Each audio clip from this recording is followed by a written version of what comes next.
Good morning, everyone. This is Christy from Van Ahn Company. It's Tuesday, June 13th. I'm going to go over the markets with you here for the day. So biggest story of the day would have been spring wheat coming in here. Minneapolis wheat up about 27 cents. Yesterday came in here, decreased conditions 10% on good to excellent. And that was a big change that people really weren't expecting.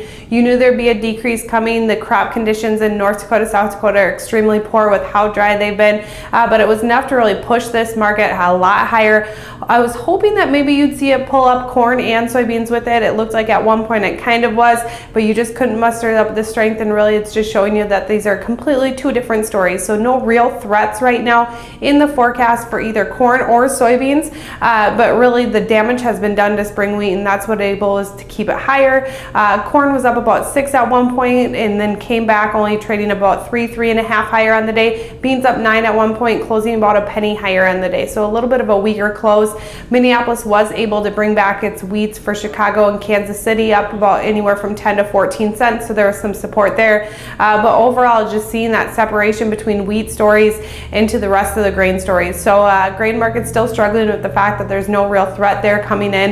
It looks like plenty of areas, I would say about 95% of the corn belt is going to get moisture at some point, and some decent moisture over the next 5 days. And then also you really take some of that heat off the map as well. And so that's going to give these crops a little bit of a relief from what they've seen over the last couple weeks, and really actually the start of the year. You haven't had ideal conditions so far this year, and it looks like everything should be okay moving forward, and that's what's really pushing these grain markets back and then limiting their top side. Over the meat markets, a little bit of pressure here. Follow through into yesterday's trade, waiting to see how you're going to have cash trade come forward. About a buck and a half lower on live cattle, feeder cattle, mixed on lean hogs.